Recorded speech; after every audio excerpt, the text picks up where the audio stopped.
નમસ્કાર મિત્રો, શેર બજાર ગુજરાતી યુટ્યુબ ચેનલમાં તમારા બધાનું સ્વાગત છે. તો મિત્રો, આજે આપણે 10 એવા શેર વિશે વાત કરવાના છે જેમાં છ એક્સપર્ટે ખરીદીની સલાહ આપી છે અને એક મહિનાની અંદર જ દમદાર કમાણી કરાવી શકે છે. અને શોર્ટ ટર્મ એટલે કે 3 થી 4 મહિના માટે પણ તમે આ શેર રાખી શકો છો.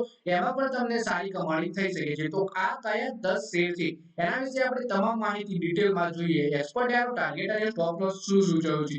અને જો તમે આ શેરોમાં રોકાણ કરવાનું વિચારી રહ્યા હો તો તમને આ વિડિયો પૂરેપૂરો જોજો, જેથી કરીને આ શેર વિશેની તમને માહિતી મળી રહે અને રોકાણ કરતા પહેલા તમારા ફાઇનાન્શિયલ એડવાઇઝર જોડે આ શેર વિશે એકવાર ચર્ચા કરી લેવી અથવા તો પછી તમારે જાતે પણ થોડી રિસર્ચ કરી લેવી જોઈએ આ કંપનીના શેર વિશે, પછી રોકાણ કરવાનો નિર્ણય લેવો જોઈએ. સૌથી પહેલા મિત્રો વાત કરીએ, આરબીઆઈ 6 ડિસેમ્બરે પોતાની મોનેટરી પોલિસી રજૂ કરી હતી. કેન્દ્રીય બેંકે ઇન્ટરેસ્ટ રેટમાં કોઈ ઘટાડો કર્યો નથી. જો કે આરબીઆઈએ કેશ રિઝર્વ રેશિયોમાં 50 બેસિસ પોઈન્ટનો ઘટાડો કર્યો છે.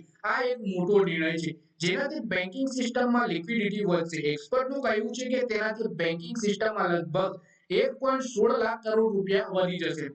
બેંક આ પૈસાનો ઉપયોગ લોન આપવા માટે કરશે, જેના કારણે આર્થિક ગતિવિધિઓ વધશે. મની કંટ્રોલ એક્સપર્ટ પાસેથી એ જાણવાનો પ્રયત્ન કર્યો કે આ નિર્ણયથી કયા શેરોમાં તેજી આવી શકે છે. તો આપણે એ શેર વિશે વાત કરીએ.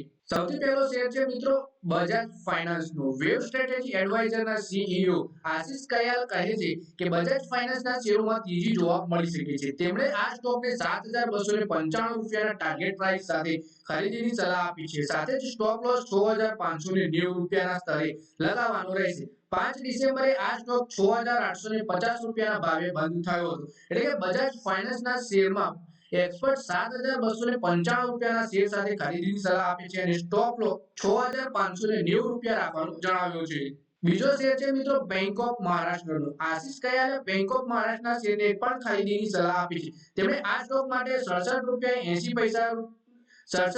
80 પૈસાનો ટાર્ગેટ નક્કી કર્યો છે. સ્ટોપ લોસ 55 રૂપિયા 50 પૈસાનો.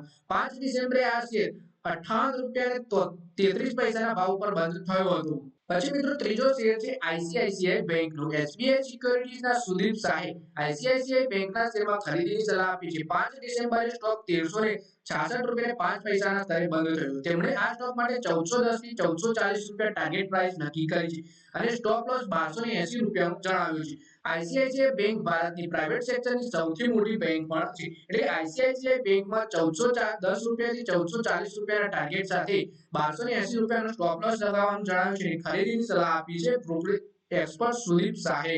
પછી મિત્રો શેર છે મેક્રોટેક ડેવલપર્સનો. સુદીપ શાહે આગામી 3 થી 4 સપ્તાહ માટે મેક્રોટેક ડેવલપર્સના શેરોમાં સારી તેજી આવવાની આશા રાખી છે. તેમણે આ સ્ટોક માટે 1450 રૂપિયાથી 1480 રૂપિયાની ટાર્ગેટ પ્રાઇસ નક્કી કરી છે. 1310 રૂપિયા ઉપર સ્ટોપ લોસ લગાવવાનો રહેશે. 5 ડિસેમ્બરે શેર 1369 રૂપિયા 7 પૈસા ઉપર બંધ થયો. એટલે કે મેક્રોટેક ડેવલપરના શેરમાં 3 થી 4 સપ્તાહમાં સારી તેજી જોવા મળી શકે છે. 1450 થી 1480 રૂપિયાનો ટાર્ગેટ આપ્યો છે એક્સપર્ટે. ખરીદીની સલાહ આપી છે.